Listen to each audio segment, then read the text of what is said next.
sempurna telah ku terima darimu, bukan karena kebaikanku, hanya oleh kasih karuniamu. Kau pulihkan aku, layakkanku, ku dapat memanggilmu Bapa. Kau beri yang ku minta saat ku mencari, ku mendapatkan. Ketuk pintumu Tuhan, dan Engkau membukakan bagi kami. Amin. Sebab Kau Bapa, Bapa yang kekal. Takkan Kau biarkan aku melangkah hanya sendirian. Sebab Engkau selalu ada bagi kami Kau Tuhan. selalu ada bagiku, sebab Kau Bapakku, Bapa yang kekal. Terima kasih Tuhan, Engkau selalu ada bagi kami. Kasih yang sempurna telah ku terima darimu, layakkanku, kebaikanku, hanya oleh kasih karuniamu. Kau pulihkan aku, layakkanku, untuk dapat memanggilmu Bapa. Kau beri yang ku minta saat ku mencari, ku mendapatkan. Ku ketuk pintumu dan Kau bukakan. Sebab Kau Bapakku, Bapa yang kekal.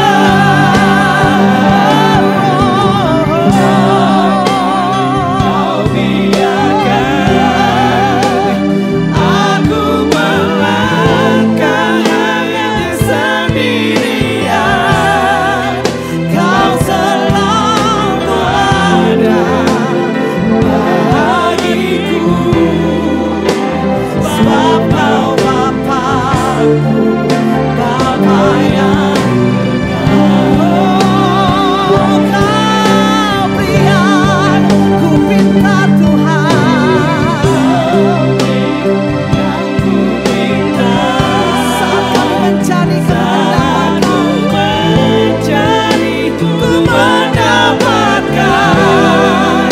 Ku ketuk pintumu dan Kau bukakan. Sebab Kau Bapakku, Bapa yang kekal.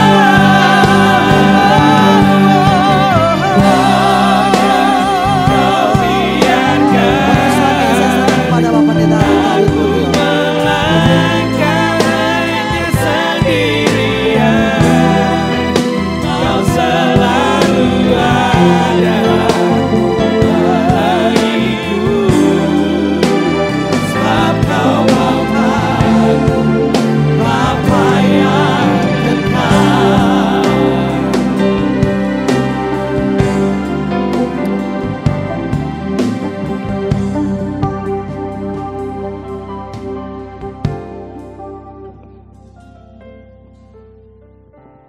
Bapa, kami sangat bersyukur kepadamu Karena pada malam hari ini kami dapat mengakui Engkau sebagai Bapa kami yang kekal. Tuhan, ada Bapa di dalam dunia ini yang mengasuh kami, yang membesarkan kami, tetapi mereka menjadi tua dan kemudian mereka tidak bisa menyertai kami. Tapi kami bersyukur ada Bapa yang kekal buat kami. Kami sembah Engkau, kami puji Engkau, kami beri Engkau tempat yang sepatutnya karena tidak ada yang seperti Engkau. Tuhan, kiranya Engkau akan menolong kami setelah Engkau bertahta di atas puji-pujian umat-Mu. Kami mengundang untuk Engkau bersabda kepada kami sekalian. Hamba-Mu di sini menyediakan diri untuk menjadi alat isi hati-Mu dapat disampaikan. Tolonglah hamba-Mu yang serba biasa menyampaikan firman yang luar biasa, agar supaya hamba-Mu ini dapat taat kepadamu dan menyampaikannya kepada putra-putri kekasih-Mu ini dengan jelas dan jernih. Dari awal sampai kepada akhirnya perenungan kami terhadap firman Tuhan saat yang teduh ini kami serahkan dalam tangan Tuhan untuk dipimpin dan diberkati. Sebab kami menyebut nama Bapa, dalam nama Tuhan Yesus Kristus kami serahkan saat yang teduh ini. Haleluya. Amin. Amin. Terima kasih tim worship yang sudah memimpin kita dalam menyembah dan memuji kepada nama Tuhan. Shalom, Bapak Ibu saudara-saudara sekalian. Kita bersyukur kepada Tuhan bahwa sore hari ini kita dapat beribadah kepadanya. Hujannya tadi deras sekali, tapi saudara-saudara ini adalah orang-orang yang berkomitmen sehingga tetap saja datang ke dalam ibadah kita pada sore hari ini. Kepada kita diberikan satu tema untuk hari ini akan kita renungkan, yaitu Allah yang kekal. Tema ini telah saya sampaikan juga kepada saudara-saudara kita yang hadir dalam ibadah tadi pagi. Allah yang kekal, dan apabila nanti kita membaca ayatnya, maka kita akan tahu bahwa sebenarnya itu adalah merupakan perkenalan kepada pembaca kitab Kejadian mengenai nama Allahnya, umat Allah perjanjian lama. Nah, kalau kita berbicara mengenai nama, sebenarnya nama itu mengungkapkan apa? Kita tahu bahwa dalam nama maka ada sifat atau karakter seseorang sedang disingkapkan. Klik pada waktu orang tua memberi nama kepada anaknya, biasanya mereka punya harapan-harapan, ya. Karena itu pada umumnya orang tua memberi nama kepada anaknya itu cukup bagus-bagus, ya, cukup bagus-bagus. Ada yang diberi nama Budiono gitu misalnya, ya, artinya ono budine gitu, ada budi pekertinya. Nah, itu nama yang diberikan oleh ayah saya kepada saya, ya, supaya akhirnya nanti pada waktu saya jadi manusia, sejak bayi sampai saya menjadi dewasa, diharapkan saya ini ada budi pekertinya, ya. Bayangkan kalau ayah saya memberikan kepada saya nama Budiono, tahu-tahu saya ketangkap sebagai pencopet gitu, saudara, ya. Jadi berarti harapan dari ayah saya tidak akan menjadi kenyataan, ya. Pada waktu pemberian nama biasanya ada harapan, atau kadang-kadang nama itu diberikan karena nama itu mewakili karakter dari orang yang sedang disebut namanya itu. Orang tua bisa memberi kepada kita nama, tapi nanti pada waktu kita bergaul dengan banyak orang itu, kadang-kadang ada orang yang menyematkan kepada kita nama sebutan. Saya pada waktu SMA punya teman namanya Budi Kristianto. Bagus ya, Budi Kristianto. Tapi di antara kami teman-teman satu sekolah bukan, karena dia adalah kakak kelas saya, kami menyebut dia Budi Gayemi. Loh, apa kok disebut Budi Gayemi? Karena dia itu hampir tidak pernah mulutnya kosong. Jadi terus makan nyemil terus. Sehingga akhirnya kami sebut kepada dia Budi Gayemi. Nah, dia nanti akhirnya menjadi seorang yang berhasil. Dia menjadi kepala kantor pertamanan, ya, dari kota Probolinggo akhirnya. Ya, jadi saudara-saudara, ada orang-orang yang diberi nama oleh teman-temannya, justru menjadi nama itu menjadi nama yang mewakili karakternya. Nah, kalau nama bagi manusia adalah seperti itu, kalau Tuhan atau Allah itu menyebutkan namanya atau memperkenalkan namanya, apakah yang sedang diperkenalkan? Karena Tuhan sebenarnya tidak pernah bermula, Tuhan tidak pernah berakhir. Dengan kata lain, tidak ada orang yang memberi nama kepada Tuhan itu atau kepada Allah kita. Pada waktu dia ada, lalu kemudian dia memperkenalkan diri, namanya apa, berarti dia sedang menunjukkan itulah yang telah terbukti sebagai keberadaannya dan sifatnya. Karena itu, maka pada petang hari ini ketika kita membaca teks firman Tuhan ini, ada satu nama Allah yang disingkapkan kepada kita di dalam kitab Kejadian pasal 21 ayat 33. Boleh saya akan minta itu ditayangkan, dan di situ ada kata, lalu Abraham menanam sebatang pohon tamariska, ya. Pohon tamariska ini tidak ada di Indonesia, bahkan tidak ada di negara-negara lain barangkali, karena terjemahannya ke dalam bahasa Inggris juga tamaris gitu saja. Dalam bahasa Indonesia tamariska biasanya itu nama aslinya saja, karena tidak ada padanannya di sini. Maka dikatakan sebatang pohon tamariska di Beersheba, dan Abraham memanggil di sana nama siapa saudara? Tuhan, Allah yang kekal. Nah, itulah permulaannya Abraham memanggil Allahnya itu dengan nama Tuhan, dipanggilnya Tuhan. Dan kemudian penulis kitab ini, yaitu Musa, memberikan keterangan maksudnya yang dipahami oleh Abraham adalah dia adalah Allah yang kekal. Apa sih sebenarnya kata Tuhan itu sebenarnya yang ditulis oleh Musa dulu di dalam Alkitab kita, di dalam bahasa yang asli waktu Musa menulis. Mungkin Musa menulisnya itu di lempengan batu, ya. Karena pada zaman itu masih zaman batu. Jadi ayat ini ditulis begitu, atau mungkin sudah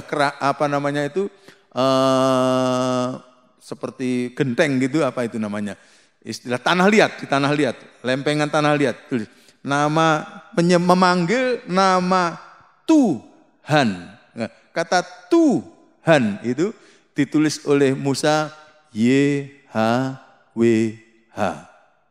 Nah, karena dalam bahasa Ibrani itu yang ada hanya konsonan saja, hanya huruf mati saja, maka ditulisnya YHWH. Tapi orang-orang Ibrani atau orang-orang Israel itu ngerti caranya membaca begini ini. Ada orang yang membacanya Yahweh, ada orang yang membacanya Yehova. Dari kata YHWH itu.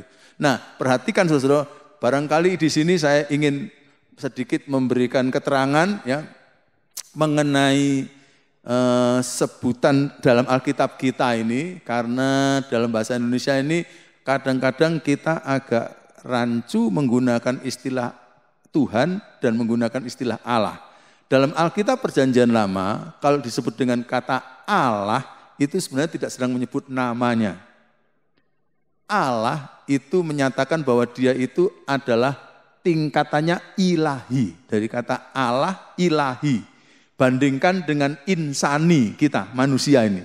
Jadi ada tingkatan keluhuran itu, tingkatan kemuliaan ilahi, lalu kemudian insani, mungkin insani mewakili manusia dan malaikat, lalu kemudian ada binatang-binatang, ya, ternak yang punya kehidupan bisa bergerak, lalu kemudian tumbuh-tumbuhan yang bisa bergerak pada tempatnya, lalu kemudian semua barang-barang yang benda-benda yang bisa hidup, batu itu juga berkembang, ya, termasuk benda yang mati. Lalu itu derajat-derajatnya semakin turun. Nah, derajat paling tinggi dalam kemuliaan atau keluhuran, kehormatan adalah ilahi. Dan kalau kita bicara Allah berarti yang ilahi. Jadi Allahnya Mesir, Allahnya Asyur, Allahnya Babil. Namanya mereka beda-beda. Ada yang namanya Ra, ada yang namanya Sur, ada yang namanya macam-macam. Ya.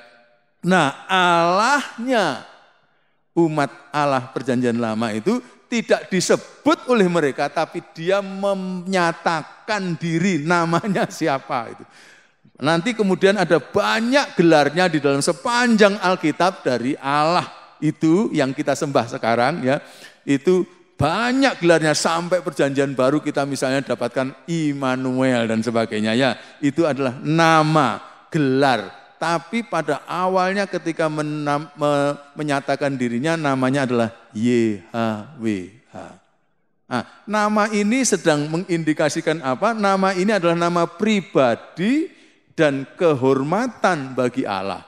Dan arti dari nama YHWH itu adalah aku adalah aku. Nanti sedikit saya akan terangkan mengenai hal ini. Nah, menariknya saudara-saudara, orang Israel itu, umat Allah perjanjian lama itu, menganggap nama pribadi ini sangat terhormat.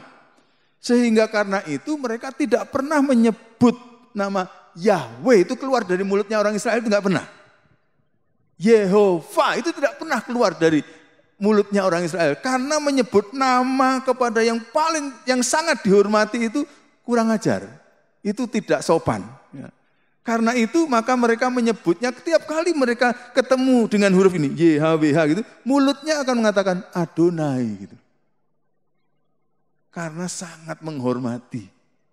Ya, tadi pagi saya memberikan satu ilustrasi ya. Kalau rakyat kerajaan Yogyakarta gitu misalnya, itu kan dipimpin oleh raja yang sekarang menjadi gubernur daerah istimewa Yogyakarta dalam negara Republik Indonesia. Tapi beliau adalah Raja Yogyakarta.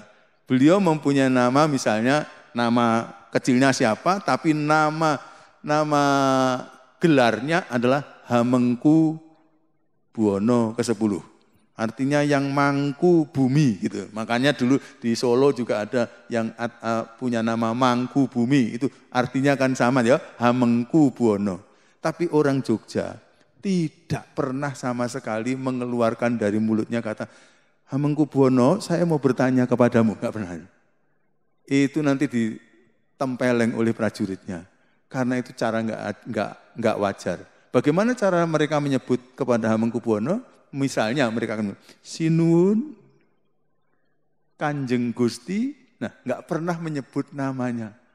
Karena sebut namanya itu sama dengan ketidaksopanan, tidak menghormati.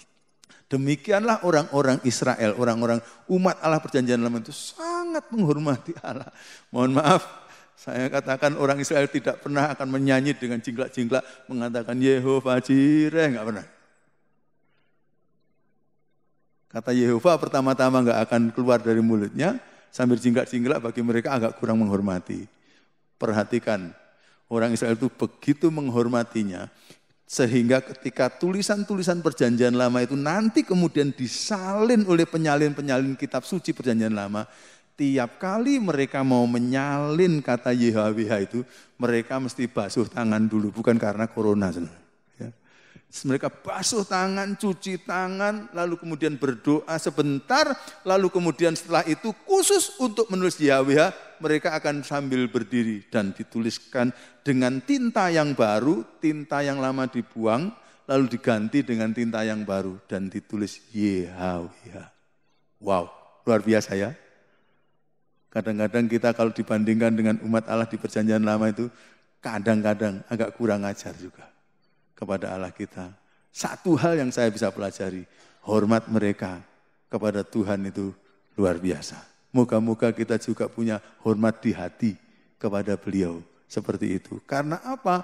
Karena YHWH itu luar biasa. Dia mengatakan, aku adalah aku. Berarti apa saudara? Aku adalah aku. Enggak ada yang seperti dia gitu. Aku ini gitu, nggak ada yang seperti aku. Nah, ketika dia memperkenalkan diri, namanya Adonai, YHWH itu, dan artinya adalah aku, berarti semua ilah-ilah yang disembah oleh bangsa-bangsa yang lain itu sebenarnya memang bukan Allah, tetapi boleh dikatakan semua itu tidak ada yang mengungguli dia. Dan kalau dia sekarang kita sembah pada malam hari ini, berarti kita sedang menyembah Allah dari segala ilah yang ada. Amin. Dia maha besar, dia maha tinggi, dia maha segalanya. Tidak ada yang seperti dia. Aku adalah aku. Itu pernyataan yang pertama. Pengertian dari aku adalah aku. Dan kata aku adalah aku itu, kalau kemudian kita pelajari kembali Musa pada waktu bertanya kepada Tuhan, Tuhan, nanti kalau memang Tuhan memanggil Musa untuk membebaskan bangsa Israel. Tapi kalau ketika saya nanti datang kepada bangsaku itu kan sekarang saya ada di Midian. Sekarang engkau memanggil saya ke Mesir untuk membebaskan bangsaku. Lalu saya memperkenalkan pada bangsaku itu. Saya telah dipanggil oleh Allah kamu, Allah kita, Allah Israel. Lalu kepada mereka saya harus sebut namamu siapa? Atau mereka katakan, siapa yang memanggil kamu? Siapa namanya? Lalu Tuhan katakan, namaku adalah Yahweh. Yang dulu sebenarnya telah menyatakan diri kepada Abraham. Namaku adalah Yahweh. Dan di dalam kitab Keluaran ditulis, I am that I am. Aku adalah aku. Saudara, kita semua belajar bahasa Inggris. I am berbicara mengenai present tense. Mengenai keadaan sekarang. Tuhan itu I am that I am. Dia tidak pernah mengatakan I am that I was. Artinya apa? Bagi Tuhan, dulu itu juga sekarang ini juga sekarang, yang akan datang juga sekarang. Makanya kemudian koma Yahweh, Allah yang kekal. Bagi dia tidak pernah ada kondisi bayi, bagi dia tidak ada pernah kondisi tua, bagi dia tidak pernah ada kondisi lemah, bagi dia tidak pernah ada kondisi sangat lemah karena menjadi tua. Bagi dia tidak pernah ada pengetahuan yang kurang. Bagi dia tidak akan ada pengetahuan yang usang. Amin. Amin. Dan kita yang sudah menjadi tua akhirnya menyadari betapa hebatnya dia itu. Betul kan? Kadang-kadang kita ini mau ngangkat barang yang agak berat saja. Kemudian kita mimpi dulu waktu aku umur 25 tahun, ini tak angkat karo driji sitok gitu. Sing sombong ngomong gitu ya. Driji sitok cukup gitu. Tetapi sekarang rasanya dengan seluruh tenaga kita ngangkat 25 kilo abote ora karu-karuan. Dan itu tidak berlaku bagi Allah kita. Sebab Allah kita I am that I am. Luar biasa dia. Dia adalah Allah kita yang hebat, luar biasa. Dia selalu ada dan kapan saja dia tidak pernah menjadi tua atau lemah atau lesu atau letih atau menjadi kisut. Tapi dia selalu present, selalu segar, selalu hebat. Amin.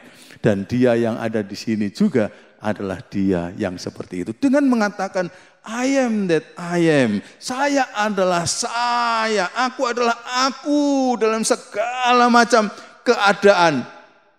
Dan dia mengatakan, kalau begitu Allah yang kekal.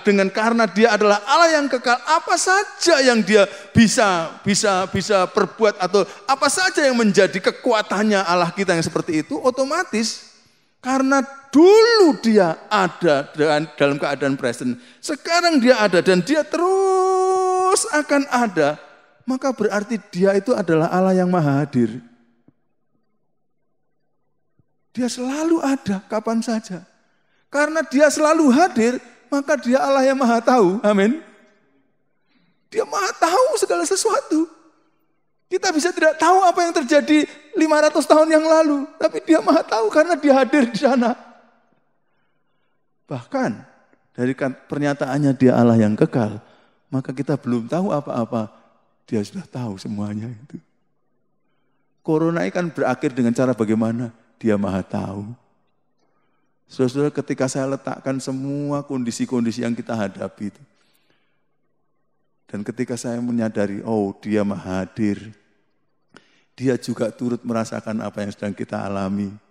Dia maha tahu, dia pernah tahu dulu ada yang seperti ini di mana saja, kapan saja, oleh siapa, oleh penyakit apa, dan diselesaikan dengan cara apa, semuanya diketahui oleh Tuhan. Maka biasanya saya kemudian tenang. Tenang, karena saya berada di dalam diri orang yang seperti itu, pribadi yang seperti itu. Itu artinya Allah kita adalah Allah yang luar biasa. Dan karena dia selalu I am, dia selalu presence, tidak pernah past tense, artinya dia tidak pernah menjadi lelah, tetapi kekuatannya luar biasa, dia maha perkasa, amin. Aduh, Betapa luar biasanya Allah kita ini, yang kita sembah ini. Mohon maaf, pasti bagi kita yang sudah tambah umur nih, kita benar-benar menghayati perenungan ini. Betapa luar biasanya Dia. Karena kita suka menggeh-menggeh, kita suka lelah, kita suka enggak kuat. Mau bangun tidur harus duduk dulu gitu. Enggak bisa langsung lari seperti anak-anak karena takut nanti kalau jatuh ketidakseimbangan. Allah tidak perlu mengalami yang seperti itu. Dia selalu kuat kapan saja, di mana saja, dengan siapa saja. Tidak ada yang seperti Dia. Amin, amin.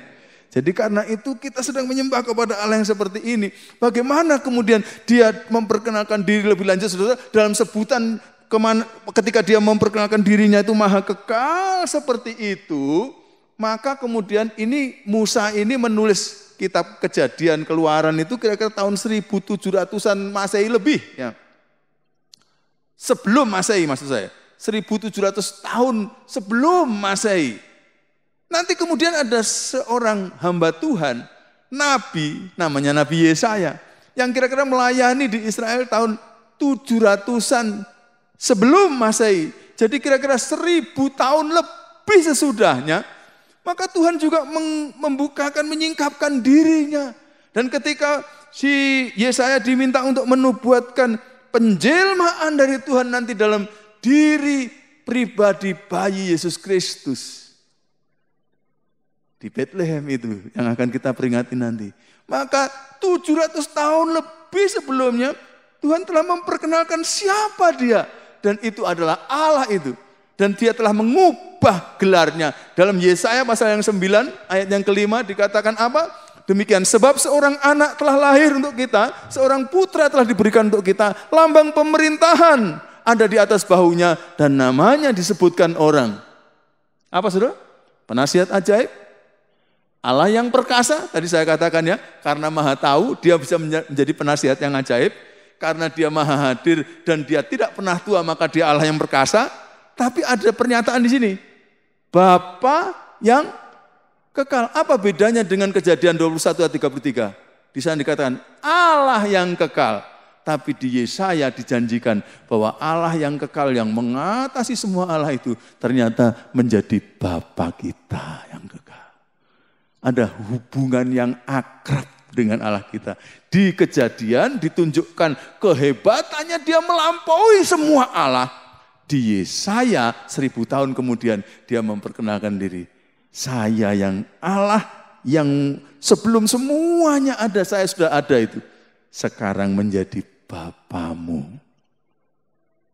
Dalam seorang anak menjadi Bapamu. Sehingga sampai sekarang kita tadi menyanyikan lagu-lagu itu. Bapa kita, Bapa yang kekal. Dan Dia tidak pernah akan menyangkali sampai sekarang dan selama-lamanya. Terus menerus jadi Bapa kita. Amin. Sampai karena itu, maka dalam kitab Perjanjian Lama juga kita mendengar bahwa Dia akan menggendong kita. Sampai masa tua. Kenapa? Karena Dia Bapa.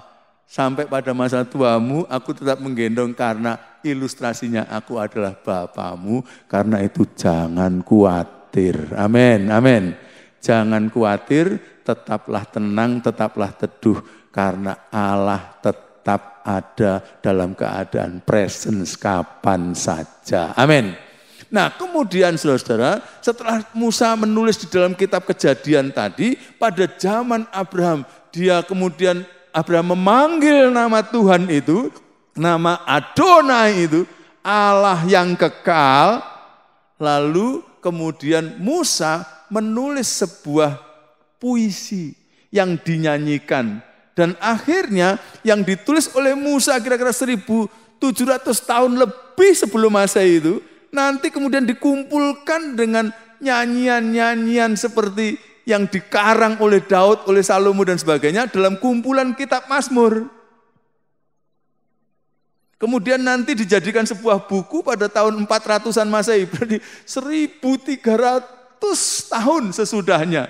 Baru kemudian dijadikan buku, dan Mazmur 90 adalah Mazmur yang sedang menceritakan mengenai Allah yang kekal itu. Bagaimana Musa menuliskannya, menggambarkannya seperti Allah yang kekal itu. Mari coba kita akan melihat di dalam Mazmur pasal yang ke-90, saudara-saudara.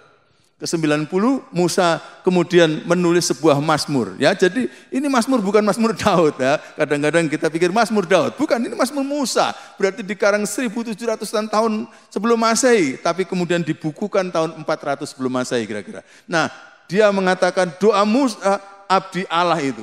Dia mengatakan apa? Tuhan Adonai ya, Adonai nama Allahnya itu, Allah umat Allah yang memperkenalkan diri itu, Adonai, engkaulah tempat perteduhan kami, apa saudara? Turun-temurun, karena pada waktu dinyatakan pertama-tama Adonai, Allah yang kekal. Jadi karena itu dia bisa jadi tempat perteduhan kami turun-temurun, amin. Jangan khawatirkan masa depan anak cucu kita, amin. Kita akan menjadi makin tua, kita makin gak sanggup. Tapi dia Allah yang selalu present, I am. Dan dia selalu kuat sehingga dia bisa menjadi perteduhan kita turun-temurun. Ini caranya Musa memperkenalkan Allah kita yang kekal itu dengan cara puisi, dengan cara mazmur, dengan cara nyanyian. Ayat yang kedua dikatakan apa? Ayo. Sebelum gunung-gunung dilahirkan dan bumi dan dunia diperanakan, kenapa saudara? Bahkan dari selama-lamanya sampai selama-lamanya engkaulah Allah. Terima kasih nyanyian tadi. Dari selama-lamanya sampai selama-lamanya dia adalah Allah. Kalau begitu artinya apa? Semua yang lain yang mengaku Allah itu sebenarnya Allah bohong-bohongan. Amin. Hanya Adonai itu, YHWH itu adalah Allah yang kekal. Sebelum gunung-gunung ada, bahkan sebelum bumi dan dunia. Kalau bumi itu kan salah satu saja. Bumi dan dunia, semua planet-planet itu. Sebelum semua ada, dia sudah Allah. Dan dia adalah Allah yang kekal. Engkaulah selama-lamanya adalah Allah. Yang kemudian dikatakan apa? Yang berikutnya, engkau mengembalikan manusia, kenapa saudara? Kepada debu dan berkata kepada, kembalilah anak-anak manusia. Saudara mengerti maksudnya kalau kita menggabungkan ayat 2 dengan ayat 3? Tadi dikatakan dia sebelum gunung-gunung ada, gunung-gunung batu ada, dia sudah ada dan dia digambarkan yang jauh lebih tetap daripada gunung-gunung itu. Gunung batu, apa cirinya saudara? Gunung batu besar nomor satu. Yang kedua, enggak bergerak-bergerak karena gunung batu. Kokoh luar biasa. Lalu kemudian dikaitkan di sini, kalau manusia digambarkan dengan gunung batu itu, dengan Allah itu seperti debu. Apa artinya kalau debu berada di gunung batu, di sekeliling gunung batu? Gunung batunya kokoh, tak berubah, kuat, perkasa luar biasa. Debunya itu suka gerak-gerak. Terbang ke sana, terbang ke sini, tidak ada kepastiannya. Paham maksudnya? Betapa luar biasanya dia. Kita ini serba enggak kuat, lemah, kecil, dan bisa bergerak-bergerak terus. Satu-satunya cara debu itu akan mantap kalau debu itu jadi gabungan dari gunung batu yang tak berubah itu. Dan itu maksudnya pesan Musa yang secara implisit diberikan kepada kita. Ayat yang 4 katakan apa? Sebab di matamu, berapa tahun saudara?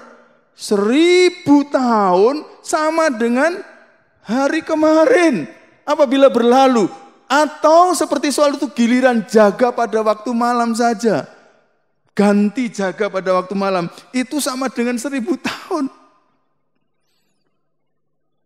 Karena itu saya katakan tadi, Allah tidak pernah tua. Manusia yang paling tua umurnya berapa? Yang pada saya dengar kemarin dulu 140 sekian tahun. Tapi belum pernah ada sekarang manusia dengan umur 1000 tahun.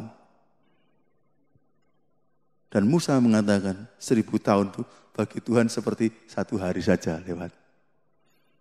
Artinya kalau Tuhan berumur 100 tahun aja, maka dia itu sudah lama ada. Sementara kita menjadi tua, Tuhan tetap kuat. 1000 tahun sama dengan 1 hari bagi Tuhan. Luar biasanya Tuhan kita, Allah yang kekal. Kita biasanya kan makin tua itu kadang-kadang kan gimana ya, kalau kita jadi tua itu kadang-kadang suka ngomong, seolah-olah kita itu berpengalaman gitu ya. Bisakah kita sadar bahwa tidak ada yang lebih berpengalaman daripada Tuhan? Sebab manusia selalu berganti seperti debu tadi. Tapi dia tetap Allah, kokoh selama-lamanya. Di situ saya sadar bahwa tidak ada tempat perteduhan yang lebih hebat daripada beliau. Mari kita teruskan dan katakan apa? Klik. Engkau menghanyutkan manusia, mereka seperti mimpi, seperti rumput yang bertumbuh. Terus, karena itu satu kata, kalimat, di waktu pagi berkembang dan bertumbuh, di waktu petang, lisut dan layu. Manusia itu seperti gitu saja. Kayaknya luar biasa, jos. Punya rumah di mana-mana. Tapi bagi Tuhan, sore saja itu sudah lisut. Karena umurnya nggak sampai 1000, nggak sampai sehari. Sangat singkat. Nah, kita diminta untuk kemudian merenungkan ini oleh Musa. Karena Musa itu mau menunjukkan kepada kita seperti yang dikatakan oleh Nabi Hosea. Apa yang Nabi Hosea katakan? Begini, Nabi Hosea pernah mengatakan, umatku binasa karena tidak mengenal aku. Allah berbicara melalui Nabi Hosea, umatku binasa karena tidak mengenal aku. Mengenal Allah itu maksudnya apa? Apakah maksudnya mengenal Allah itu adalah kita mempunyai pengetahuan yang luar biasa tentang Allah seperti halnya kita coba pikirkan malam hari ini? Kayaknya bukan, karena Musa kemudian akan meneruskan ayat-ayatnya dengan memberikan pesan kepada kita. Ayo kemudian diteruskan. Dan ayat yang ke-10 saya lompat dan mengatakan masa hidup kami berapa? 70 tahun. Dan jika kami kuat 80 tahun dan lebih kuat bisa 90 tahun, sedikit lebih kuat bisa 100 tahun, paling kuat 140 tahun, gitu kan ya. Karena Musa sedang berbicara mengenai generalisasi, jadi tidak sedang berbicara semua orang, bahwa jatah orang itu umurnya cuma 70-80 tahun. Ini adalah satu kata puisi, artinya dibandingkan dengan 1000 tahun masih singkat lah, kira-kira begitulah ya. 70 tahun atau 80 tahun dan kebanggaannya adalah apa? Kesukaran dan penderitaan. Sebab berlalunya buru-buru dan kami melayang lenyap. Sehingga ayat 11 katakan apa? Siapakah yang mengenal kekuatan murkamu dan takut kepada gemasmu? Kalau sudah begini gimana caranya hidup yang baik? Ayat 12 kemudian memberikan nasihat pada kita. Ajarlah kami apa saudara? Menghitung hari-hari kami sedemikian hingga kami beroleh hati yang bijaksana. Kalau kita sudah menyadari kita ini seperti debu di hadapan batu karang, gunung batu yang sangat besar. Kita ini seperti rumput yang pagi tumbuh, sore akan layu di hadapan Dia yang selalu ada kapan saja. Lalu Musa katakan begini, orang hidup di dunia ini akan berhasil, akan sukses kalau dia punya hikmat, bukan kepintaran. Bukan kepintaran, tapi hikmat. Hikmat itu apa? Hikmat itu kepintaran yang diterapkan dengan tepat dalam kondisi hidup sehari-hari. Itu hikmat. Sehingga kalau kita akan dapat hikmat, kita akan sukses. Lalu bagaimana kita dapat hikmat? Kata Musa, kalau Tuhan mengajari kita untuk menghitung hari-hari kita sedemikian, maka kita akan beroleh hikmat. Semua orang yang berhikmat punya modal untuk sukses. Bagaimana caranya dapat hikmat? Ngitung hari-hari sedemikian. Apa maksudnya Musa ngitung hari-hari sedemikian? Jangan lupa konteksnya adalah Allah yang kekal. Jadi ketika berada di dalam Allah yang kekal, ternyata hidup saya yang 70 atau 80 tahun itu cuma singkat. Kalau singkat lalu isinya elek semua. Mengerti enggak? Enggak ada artinya sama sekali.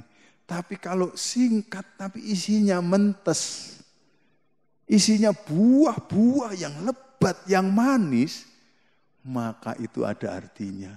Sehingga akhirnya Musa mengatakan kepada Tuhan, Tuhan hitunglah, ajarlah kami menghitung hari-hari saya sedemikian. Artinya apa? Ceklah harimu, apakah setiap hari kamu memberi buah kehidupan atau tidak. Ceklah harimu, apakah hari itu kamu bermakna jadi berkat bagi orang atau tidak.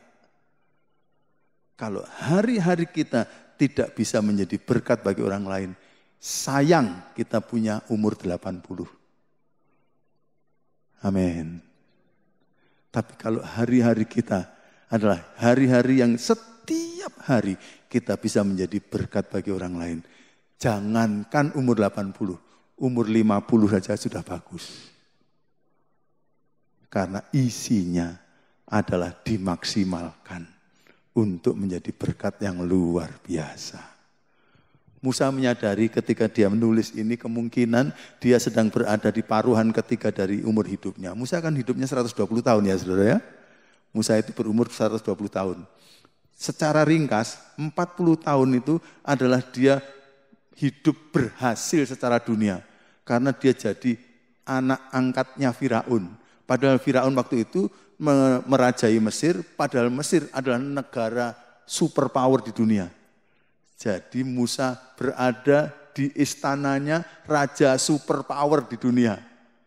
Lalu dia mendapatkan pendidikan yang dikagumi dunia barangkali adalah tata negara, hukum tata negara. Dan Musa diperkirakan telah mencapai gelar PhD atau doktor yang paling tinggi dalam bidang itu. Sehingga dia baru sampai umur 30-an tahun, dia sudah mengajar orang-orang dari seluruh dunia yang sedang belajar di Mesir. Seperti sekarang banyak orang belajar di Amerika. Dulu semua datang ke Mesir. Dan Musa masih muda. Jadi pangeran Mesir ngajari orang-orang sedunia. Tapi kemudian dia pernah berbuat salah. Membunuh orang Mesir. Pada waktu dia umur 40 tahun. Lalu dia takut kalau dia dibunuh, dia lari ke padang belantara. Di padang belantara, dia dihabisi oleh Tuhan mengenai percaya dirinya sebagai manusia tadi. Untuk menghabisi 40 tahun membangun kejayaan dunia, maka Tuhan memerlukan 40 tahun Musa berada di padang belantara. Sampai ketika Tuhan panggil dia umur 80, Tuhan panggil, dia mengatakan, saya ini siapa Tuhan? Padahal dulu sombongnya minta ampun. Karena dihabisi oleh Tuhan 40 tahun. Sehingga sekarang setelah dia sadar, bahwa 40 tahun pertama itu sebenarnya dia mestinya bisa jadi berkat besar karena dia jadi pangeran Mesir. Tapi tidak jadi berkat apa-apa bagi dunia dalam pengertian dari kerajaan Allah. Maka akhirnya pertobatannya muncul di situ. Dan dia seolah-olah berkata, Tuhan ajarlah aku menghitung hari-hari demikian. Supaya aku menjadi bijaksana. 40 tahun terakhir sudah umur 80 sampai umur 120. Dia menghasilkan hasil-hasil yang luar biasa. Memimpin bangsa yang jumlahnya 2 juta atau 3 juta orang itu keluar dari negara superpower. Masuk ke tanah perjanjian. Tiap hari ada di padang gurun dengan tanpa bekal apa-apa. Tapi bisa memberi makan 2 juta orang, 3 juta orang. Kita mau Natalan kan perlu akhirnya mengumpulkan dana kan. Kita mau kumpulkan berapa juta orang. Musa tiap hari ngumpulkan 3 juta orang tanpa modal. Bagaimana bisa mencukupi? Itu karena dia menghitung hari-harinya dengan Tuhan. Mohon Tuhan akan tolong. Lalu setelah itu dalam keadaan yang sangat berat seperti itu, banyak masalah-masalah dilaporkan oleh umat dan dia harus menghakimi mereka luar biasa. Masih bisa memproduksi 5 kitab suci. Yang sekarang menjadi kitab sucinya 3 agama monoteisme terbesar di dunia. Islam, Kristen, dan Yahudi. Memakai Taurat semua. Hebat ya. Buah hidupnya luar biasa ya. Cuma 40 tahun terakhir. Sudah umur 80. Karena dia sadar mengenai hari ini. Tuhan, aku mau tiap hari engkau belajari aku. Supaya aku bisa hitung hari-hariku. Tidak boleh ada satu hari yang lewat dalam hidupku tanpa menjadi berkat bagi orang lain. Marilah kita naikkan doa ini. menyadari bahwa kita ini seperti debu, kita ini seperti rumput saja. Saudara-saudara, umur kita boleh panjang, boleh pendek. Yang penting bukan panjang pendeknya, yang penting adalah buahnya. Betapa sayangnya kalau kita dikaruniai umur panjang, tapi buahnya sedikit atau bahkan nggak ada. Syukurlah kalau kita bisa umur panjang, atau umur pendek enggak apa-apa. Yang penting buahnya lebat dan manis, sehingga orang bisa pelajari. Nah, dengan cara begini ini namanya orang artinya mengenal Tuhan. Bukan mengenal konsep bahwa dia adalah Allah yang kekal, tapi mengenal itu artinya budi pekerti kita menunjukkan hasil otak kita dalam mengenal kepada Tuhan. Oke, saya percaya mulai besok saudara akan terus menghitung hari-hari saudara. Kalau pagi pikirkan, apa yang harus saya buat hari ini? Apa yang harus saya lakukan hari ini? Supaya saya jadi berkat. Besok lewat, lalu malamnya dievaluasi. Saya tadi sudah jadi berkat atau belum? Kalau belum, besok saya akan koreksi. Besok paginya kemudian perencanakan lagi. Saya hari ini harus berbuat apa? Supaya saya jadi berkat. Alat ini telah menolong untuk memberikan kalender harian. Dan di dalam kalender harian saya selalu bisa cek. Hari besok saya harus lakukan apa, lusa saya harus lakukan apa, supaya setiap hari jangan sampai kosong dengan tanpa menjadi berkat. Moga-moga kita tidak akan pernah melewatkan satu hari tanpa menjadi berkat, karena berarti hari itu tidak terhitung dalam hidup kita. Moga-moga hidup kita akan berbuah-buah lebat, seperti halnya Musa menjadi contoh bagi kita. Kalau Musa umur 80 sampai 120 saja masih bisa berbuah, kita yang masih lebih muda-muda itu masih bisa, saudara, amin. Karena itu mari bersemangat, bergiat supaya hidup kita berbuah-buah untuk kemuliaan nama Tuhan. Mari saya persilahkan tim worship akan datang ke depan dan mari kita akan bersama-sama menaikkan nyanyian yang Musa ajarkan kepada kita ini. Ajar kami Tuhan menghitung hari-hari agar supaya kami dapat hati yang bijaksana. Saya mengundang saudara-saudara akan berdiri bersama-sama dan sementara kita menyanyi lagu ini nanti, saya mempersilahkan saudara-saudara juga akan mengoreksi masa lalu kita. Hari-hari yang telah lalu yang mungkin telah kita sia-siakan, mungkin ada baiknya kita minta ampun kepada Tuhan. Tuhan, mohon ampun. Saya seperti kurang menghargai hari-hari yang lewat. Tapi Tuhan tolonglah mulai hari ini, saya mau menjadi hamba-Mu yang setiap hari saya akan dapat mengisinya untuk jadi berkat bagi orang lain. Ajar kami Tuhan menghitung hari-hari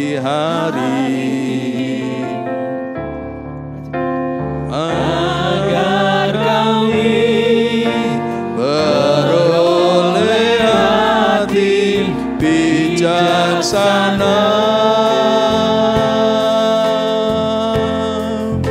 Ajar kami Bapa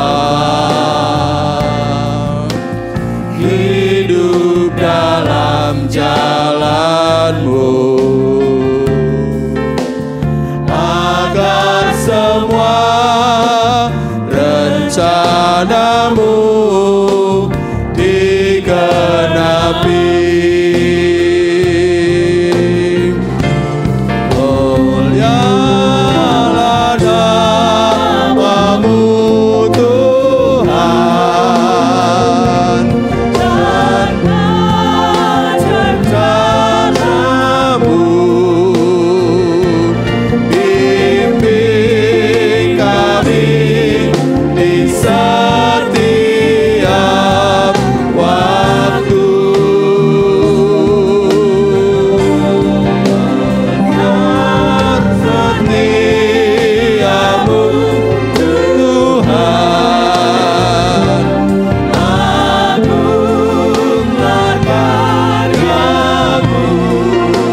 kita merespon kepada firman Tuhan dan masing-masing dapat berdoa kepada Dia.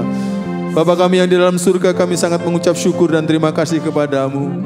Terkadang hari-hari kami lewat begitu saja, tanpa kami merenungkan siapa Engkau dan siapa kami ya Tuhan.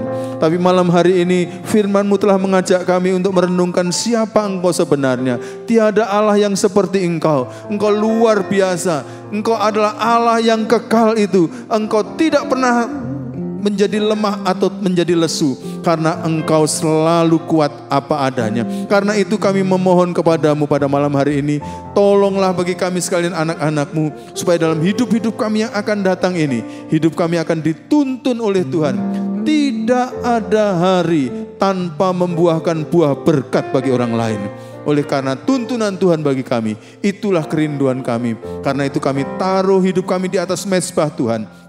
Kiranya Tuhan akan tolong, jadikan ini korban yang layak di hadapan-Mu untuk membawa hormat dan kemuliaan bagi Tuhan dan kebaikan bagi kami. Berkatilah kami semua, berkatilah putra-putrimu yang sudah mendengarkan firman-Mu ini untuk menjadi pelaksana dari firman-Mu setiap hari untuk memuliakan nama Tuhan. Di dalam nama Tuhan Yesus Kristus, kami menyambut firman ini dengan penuh ucapan syukur. Dan semua yang setuju untuk mengucap syukur atas firman ini, mari sama-sama mengatakan amin. Memberi kemuliaan pada Tuhan dan lalu saya serahkan.